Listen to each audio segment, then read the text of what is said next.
On the news tonight, federal government partners with UNIDO to tackle power challenges set to develop mini hydropower dams. Nigerian police force assures adequate security as JAMB gears up for 2026 CTME. Senator Adiola secures consensus APC gubernatorial ticket in Ogun State. Good evening and welcome to Nta Ijebu Ode at 7, coming to you from your Heritage Station. I am Fatima Hassan.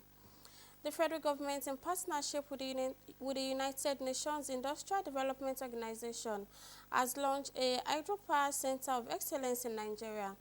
This is part of effort to expand renewable energy capacity and address the country's electricity deficit. Joshua Ojito reports. Nigeria is blessed with abundant hydropower resources, but record shows that only 5% is utilized for electricity generation. Now, the federal government has taken steps to harness these resources with the establishment of a hydropower center for the development of mini hydroelectric dams to improve electricity generation. China International Development Cooperation Agency is funding the project, which will be located at the Yakubu Gowon University, formerly known as the University of Abuja, and it will serve as a regional hub for technical training, policy support, and knowledge transfer in small hydropower development across West Africa. UNIDO will continue to work with the government of Nigeria in its drive towards an industrialized and diversified economy. Across Nigeria, we have over 400 major dams, and which can be used for small hydropower development. The project is backed by China's Global Development and South-South Cooperation Fund through a trilateral partnership involving UNIDO and Nigerian government. We will build the small hydropower center of excellence in Nigeria to the highest standards. And it is our strong conviction that this project will bridge the yearning energy gap. The center will support the deployment of hybrid energy systems combining hydropower with solar and wind to improve electricity access. Joshua Ojito, NTA News. The Joint Admissions and Matriculations Board, JAMB, says all is set for the 2026 Unified Tertiary Matriculation Examination, scheduled to hold from April 16 to 22. The board says no fewer than 2.2 million candidates are expected to sit for the examination in 966 computer-based test centers nationwide. 23 centers were delisted over poor performance in the recent mock UTME. Candidates here to print their examination slips are advised to visit the board's website to obtain them, as the slips contain details of the date, time, and venue of the examination. JAMB adds that special arrangements have been made for candidates living with disability through the JAMB Equal Opportunity Group. The board also warns that it will enforce strict penalties against examination malpractice and the possession of prohibited items during the exercise. In a related development, the Nigerian police force has described as false circulating reports about unsafe UTME centers in parts of the north-central region of the country. The police made the clarification at a joint press briefing with JAMB in Abuja, promising adequate security during the exercise. Francis Fong report. I welcome you all to today's joint press briefing. With the nationwide exams set to begin on Thursday, April 16, the police say they are not leaving anything to chance. From increased patrols to strategic deployment of rapid response teams, security presence is being reinforced across examination centers. Both overt and covert operatives have been positioned to ensure tight surveillance and swift intervention where necessary. Authorities add that collaboration with other security agencies has been strengthened to detect and neutralize any potential threats. The Nigerian Police Force hereby reassures candidates, parents, and the general public that every measure has been taken to guarantee a safe and conducive environment for all examinations. Candidates are now to report at 7 a.m., not the 6:30 a.m. all other scheduled times remains the same, and we urge them to be there. The examination will start at 8:30, but the arrival at 7 is for them to have some space to go through the screening. The police are urging candidates to remain calm, arrive early, and comply strictly with examination guidelines. They also advise the public to ignore unverified social media reports and rely only on official communication from relevant authorities. Francis from NTA News. To raise awareness on maternal health, promote proper antenatal and postnatal care, and reduce preventable maternal deaths, the Federal Ministry of Health and Social Welfare has introduced 6 service delivery instruments at a ministerial briefing on safe motherhood. Elizabeth Thomori reported that heads of agencies and development partners pledged commitment to effective implementation of the document to bridge existing gaps in maternal health care. A report. Safe motherhood ensures that women receive quality care before, during, and after childbirth, which is essential to reducing illnesses and deaths among mothers and newborns. To strengthen nationwide coverage, the Ministry of Health and Social Welfare, as well as other key agencies on disease prevention and family health, insist that the introduction of the documents will support overall health and reduce obstetric risks. The MAMI Comprehensive Guideline serves as an operational blueprint for implementing the maternal and neonatal mortality reduction innovation initiatives. It outlines the integrated package of interventions across community and facility levels. We have made significant progress in recruiting skilled birth attendants. Over 19,000 across 20 states or so have been added to the primary healthcare systems. The community-based health worker program has been revamped, and states are now recruiting, as at the last count, almost 4,000 have been recruited. We will continue to do this with everything in us to support the effort of government and to make sure that together we achieve the objectives of crashing maternal and newborn health in Nigeria. With ambulance services available across the nation, these experts are of the view that communal engagement, functional primary health care centers, and subsidized medical services will aid full implementation of the tools to reduce maternal and neonatal deaths. In Abuja, Elizabeth Omori, NTA News.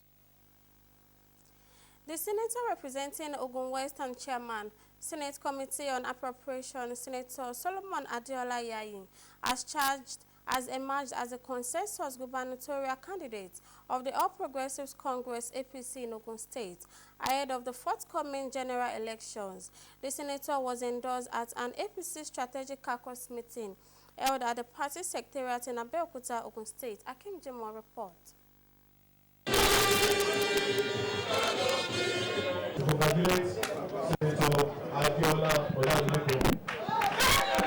The Ogun State APC Strategic Caucus meeting was attended by both serving and former governors of the state, serving and former party officials, National Assembly members, and all state caucus members as recognized by the party's constitution.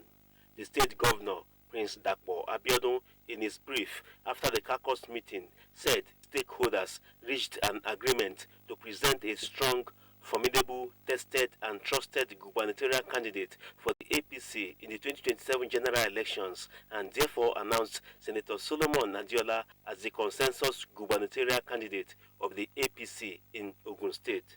We seem to forget that we are going into election with other parties.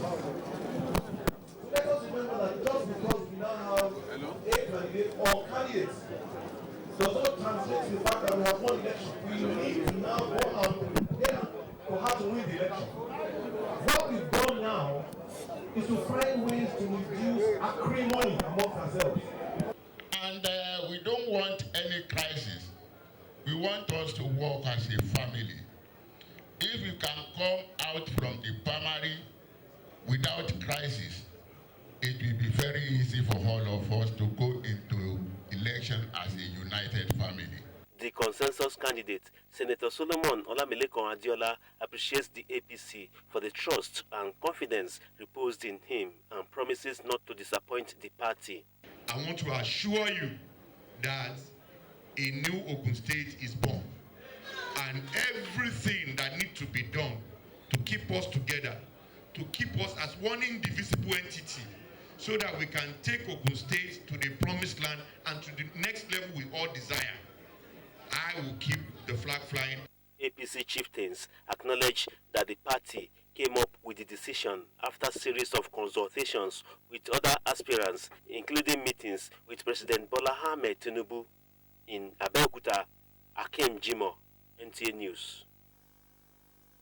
The Supreme Court has granted the application for accelerated hearing moved by the Turaki-led PDP, having agreed with the submission by their counsel Chris Uche San. Judiciary correspondent Austin Aibe reports that similar gesture was extended to the hearing of the appeal by David Mark. The report. With end of April 2026 set by INEC for political parties to submit names of their leaders, parties are working round the clock. Following the nullification of the Turaki-led faction of the PDP by the Federal High Court and Court of Appeal, they have filed an appeal before the Supreme Court to challenge the judgment.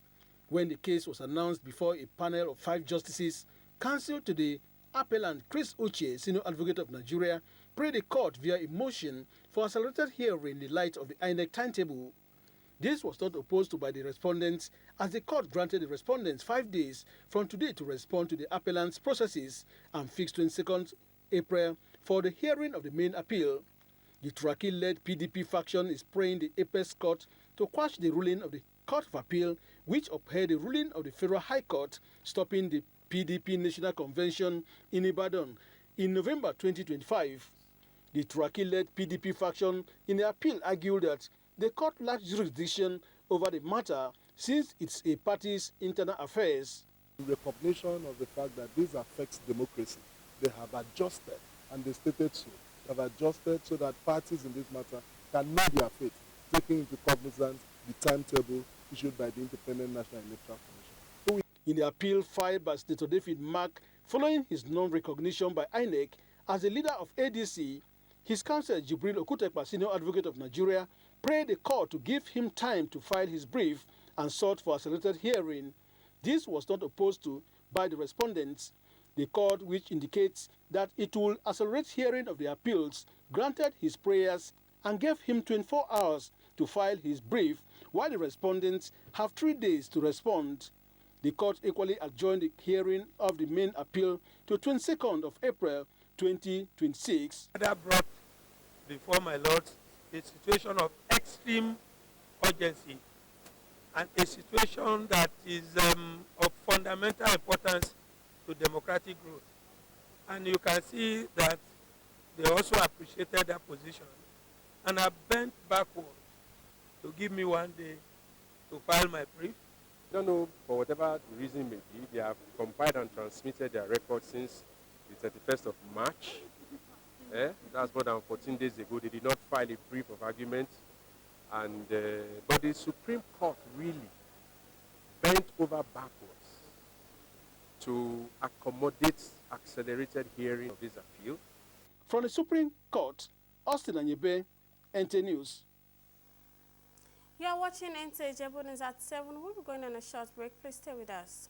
Nta Ijebu Ode, your heritage station. Nigeria Television Authority, Nta Ijebu Ode Heritage Station. A station that updates you on latest information, news, people day-to-day activities. We promote Nigeria culture. We bring to you educative program and talk shows for young and old. We give you latest updates from the world of sports. We also bring to you updates from the entertainment world. We are the best among the rest. We are available on StarTimes Channel 103 and UHF 63. Nta Ijebu Ode, your heritage station. Welcome back and thanks for joining us. The Senior Special Assistant to the President on Special Needs and Equal Opportunities has reiterated the federal government dedication to inclusivity and empowerment for persons with disabilities in Nigeria. Our correspondent on disability matters, Gufan Shaji, reports that people with disability took a solidarity walk in Abuja to promote advocacy on grassroots, understanding and support for President Bola Tinubu policies and programs that have greatly improved the livelihood of citizens and about 35 million people with disabilities across the country. The report. At the Hope Again 2027 Solidarity Walk, powered by the Sheikh Tinubu Youth Mandate Movement, the Senior Special Assistant to the President on Special Needs and Equal Opportunities, Muhammad Abba Isa, highlighted key achievements targeted at improving the lives of persons with disabilities across Nigeria. He noted that the creation of his office has strengthened representation at the highest level, while mainstreaming disability inclusion across ministries, departments, and agencies. During the period under review, my office collaborated with ministry, department, and agencies of government like CIMEDEN, like NIDA, like Federal Ministry of Humanitarian, under social conditional cash transfer. Thousands of persons with disability where the socio-economic of persons with disability were improved. The data is there. Government and governance, elected offices, appointed offices, we want to make sure that more women inclusion and inclusiveness is being positioned and is being placed. And that is the essence of this movement, to push these policies to the grassroots. Now, concerning the economic policies, there is a 200 billion intervention fund for MSMEs, micro, small, and medium enterprises. You know, a lot of Nigerians don't also know about this policy. The event, which drew a large turnout of young Nigerians and advocacy groups, serves as a call to action for greater unity and participation in building an inclusive society. In Abuja, Gufan Shaji Ugwanyi, NTA News. A tripartite memorandum of understanding to build a state-of-the-art training and research hub known as She Center has been endorsed in Abuja for the empowerment of 25 million women across the African continent. Ngozi Technical report that the agreement is between the Federal Ministry of Women Affairs, University of Abuja, and Frontera Vendi Contracting LLC. The report. The endorsements are detailed in black and white, and the exchange by partners signifies steps boldly taken to further realize the presidential priorities of uplifting women and families out of poverty.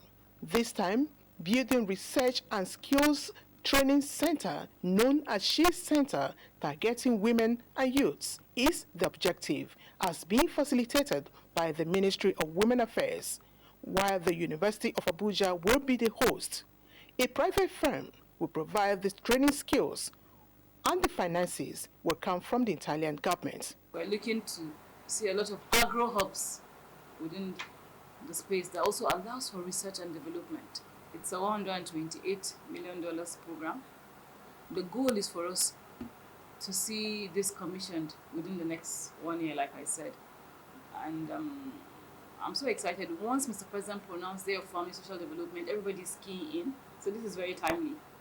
Beginning from Nigeria, the project is expected to be replicated in other African countries. Ngozi Technical, NTA News. That completes our news bulletin for tonight. Join us tomorrow for more stories. Have a wonderful night rest. Bye.